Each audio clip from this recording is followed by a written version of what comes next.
Hello and welcome everyone on my channel. I hope you are doing great in your life. So आज की ये video भी again for the young advocates, for the young litigants है। So just now I had a phone call with my dad. He is also an advocate.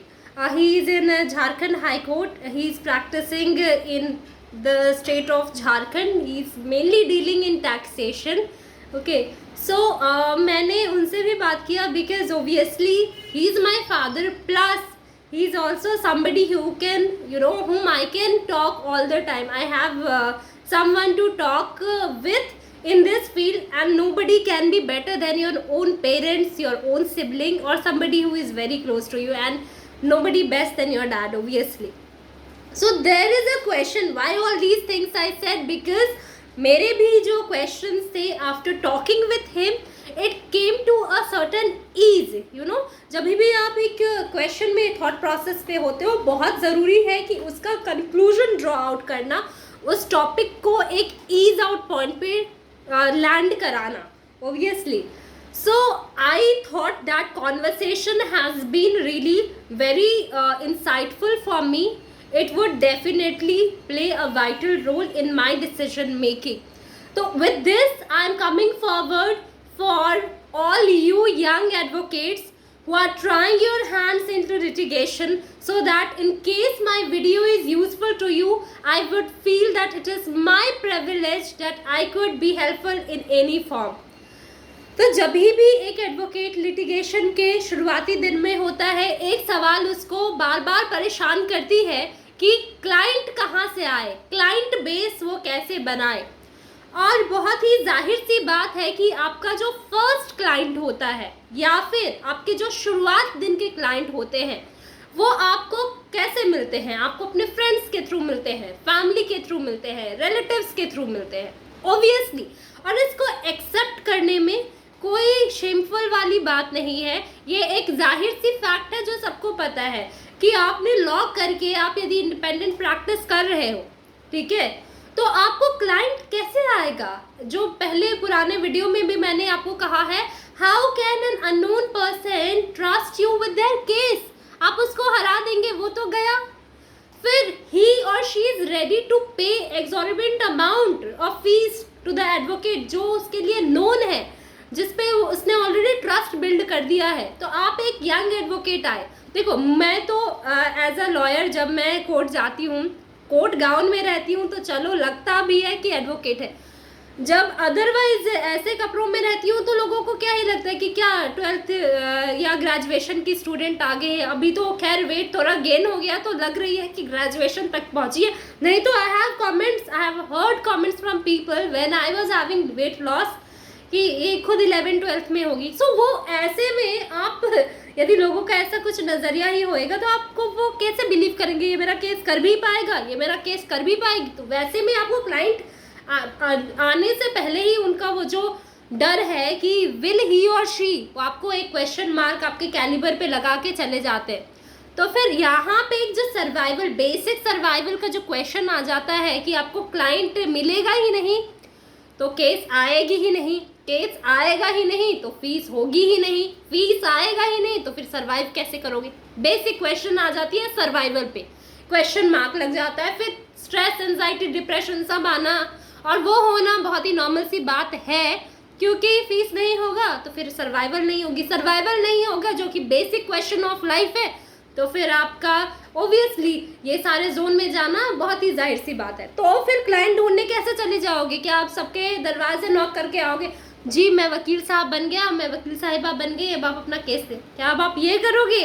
ऐसे तो सोचोगे ना, client लाऊं तो लाऊं कैसे? यदि फर्स्ट जनरेशन लॉयर हो तो और आपको ऐसा लगेगा कि भाई गाइड करने वाला भी कोई नहीं है, क्लाइंट भी नहीं आएगा. अभी एक्सप्लॉयटेशन ऑफ सीनियरशिप का ऑलरेडी मैंने बता रखा है, अलग से भी एक वास्ट वीडियो लेके आऊँगी, वो तो है ही है. उसके बाद अब जाऊँ तो जाऊँ कहाँ? यही लगेगा एट द एंड, क्या फालतू सा कोर्स वकालत कर लिया, कुछ और कर लिया होता तो एटलीस्ट सर्वाइवल की क्वेश्चन से तो आज़ाद रहता. तो फिर ये सब चीज़ों को डील अप कैसे करना है? दरवाजे तो किसी के खरगाने तो है नहीं ना, अरे वकालत कर रखी है क्या, और मतलब वकालत करने के बाद एक ये भी आ जाती है कि एक नोबल प्रोफेशन का भी तो खिताब मिल रखा है कि एक नोबल प्रोफेशन में क्या अच्छा लगेगा, सबके दरवाजे पे आप नॉक कर करके अरे मैं वकील साहब बन गई, मैं वकील साहब अपना केस लाए। तो वो यदि केस आएगा भी तो उन्हें ऑलरेडी पता है कि अरे ये स्ट्रगलर है, इसको आता होगा, यानी एक क्वेश्चन मार्क आपके पूरे कैलिबर पे लग जाएगी, साथ साथ लगा के भेजेंगे, साथ साथ जो फीस उनको देना होगा, मान लो कि काम है 5,000 की, वो आपसे चाहेंगे 2,000 में कर लो, और आपको करना भी शायद पड़े क्योंकि आपके पास केस ही नहीं है, तो शायद आप वो कर भी लोगे। वो काम का बेसिक फीस होना चाहिए 5,000, but you would be ready to do it 2,000 क्योंकि आपको वो केस उतना डेस्परेटली चाहिए। डेस्परेटली क्यों चाहिए? आपको सरवाइव करना है, सर्वाइवल के लिए कुछ तो पैसे आए। तो ये भी तो सवाल है। जब बहुत साल पहले की बात है, 2017, अभी हम 2023 में है, मैं गई थी, सिर्फ उस टाइम में लॉ स्कूल में थी मैं, बस एक था कि दिल्ली के सारे कोर्टों को देखूं। तो कभी करकड़ुमा चली जाती थी सैटरडे को, जब कॉलेज में कोई फंक्शन नहीं होता था, छुट्टी होती थी, तो कभी करकड़ुमा चली आती थी, कभी पटियाला चली जाती थी। अब लॉ स्टूडेंट हूँ, वकील वाले कपड़े पहन के आ जाओ और ऐसे बताओ कि लॉ स्टूडेंट हो, तो कोई कोर्ट आने से तो वैसे रोकता है नहीं डिस्ट्रिक्ट कोर्ट में।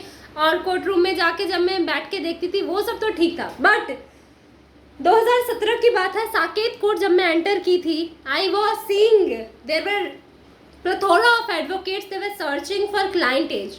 हम आपका केस ले लेंगे, आप क्लाइंट आए। आई फेल्ट कि क्या वकालत करने के बाद भी मेरी सिचुएशन ऐसा होने वाला है।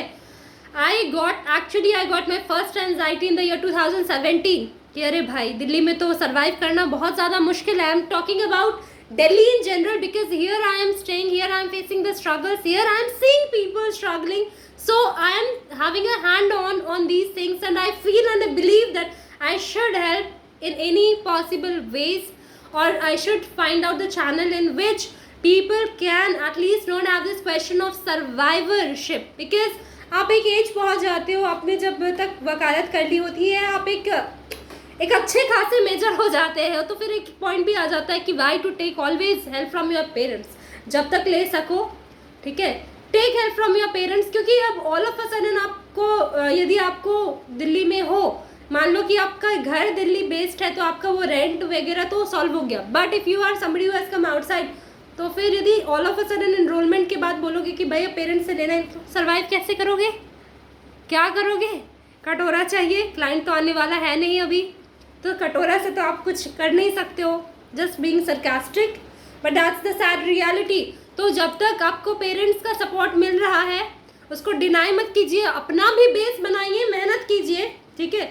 और ये क्लाइंट बेस के चक्कर में आप ऐसे कुछ हथकंडे मत अपनाने लग जाइए, बाद में आपको रिग्रेट होए, या फिर you will feel like कि oh God I should have not done that in the initial days of my career। Obviously इस टाइम में आपको बहुत सारे लोग होते हैं जिनको गाइड करने वाला कोई नहीं होता है। I feel blessed कि at least I can call my father at the tough times, I can talk with him because he is in this same profession, so he can at least understand me।